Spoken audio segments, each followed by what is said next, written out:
കൃഷ്ണമണിയിൽ വീഴുന്ന പൊടികൾ നമ്മൾ ശ്രദ്ധിക്കേണ്ട കാര്യങ്ങൾ എന്തെല്ലാം? ഇപ്പോൾ ഡെയിലി റൊട്ടീനിൽ ഞങ്ങൾ ഒ പിയിൽ ഇരിക്കുമ്പോൾ the patients will come with foreign bodies എന്ന് പറയുമ്പോൾ ചെറിയൊരു പൊടിയായിരിക്കാം, ഒരിക്കൽ മെറ്റൽ പീസ് ആയിരിക്കാം, അല്ലെങ്കിൽ റോഡിൽ നിന്നും വരുന്ന ഒരു മൺതരി ആയിരിക്കാം, അങ്ങനെ എന്ത് തന്നെ ആയിക്കോട്ടെ. But you have to be very careful while removing that. Try not to remove yourself. Why? Because പലപ്പോഴും പല ആളുകളും പേപ്പർ കഷ്ണങ്ങളോ അല്ലെങ്കിൽ നോട്ടോ അല്ലെങ്കിൽ പിൻവരയോ ഉപയോഗിച്ച് അത് എടുക്കാൻ ശ്രമിക്കുന്നവരുണ്ട്. This will damage your cornea. So how we do is that നമ്മൾ മൈക്രോസ്കോപ്പിലൂടെ ആയിരിക്കും അത് നോക്കുന്നത്. അത് അത്രയും മാഗ്നിഫൈ ആയിട്ടാണ് കാണുന്നത്. കാരണം നമ്മളുടെ കോർണിയ എന്ന് പറയുന്നത് വളരെ വളരെ തിന്നായിട്ടുള്ള ഒരു മെംബ്രെയിൻ ആണ്. അപ്പോൾ അവിടെ വളരെ സൂക്ഷ്മതയോടുകൂടെ തന്നെ വേണം നമ്മൾ കോർണിയൽ ഫോറിൻ ബോഡി റിമൂവ് ചെയ്യാൻ.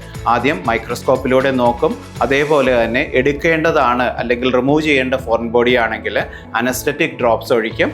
അതിൻ്റെ equipments may be needle or corneal foreign body spud തുടങ്ങിയ ഇൻസ്ട്രുമെന്റ് വെച്ചിട്ടായിരിക്കും നമ്മൾ അത് റിമൂവ് ചെയ്യുന്നത്. ഇത് റിമൂവ് ചെയ്ത് കഴിഞ്ഞ് കഴിഞ്ഞാൽ നമ്മൾ കോണ്ടാക്ട് ലെൻസ് വെക്കുകയോ അല്ലെങ്കിൽ പാഡ് ചെയ്യുകയോ അല്ലെങ്കിൽ അത് നമ്മൾക്ക് ഓപ്പൺ ചെയ്ത് ഇടാവുന്നതാണെങ്കിൽ അങ്ങനെയായിരിക്കും നമ്മൾ ചെയ്യുക. അതിനോടൊപ്പം തന്നെ നമ്മൾ ആന്റിബയോട്ടിക് അല്ലെങ്കിൽ ആന്റി ഫംഗൽ ആണോ ആന്റി മൈക്രോബിയൽ ആണോ ഏത് മരുന്നാണോ അതും കൂടെ ആയിരിക്കും നമ്മൾ നൽകുന്നത്. അപ്പൊ ഇത്രയും പ്രധാനമായിട്ടുള്ളത് കൊണ്ടാണ് ഫോറിൻ ബോഡി നിങ്ങൾ റിമൂവ് ചെയ്യരുത് എന്ന് പറയുന്നത്.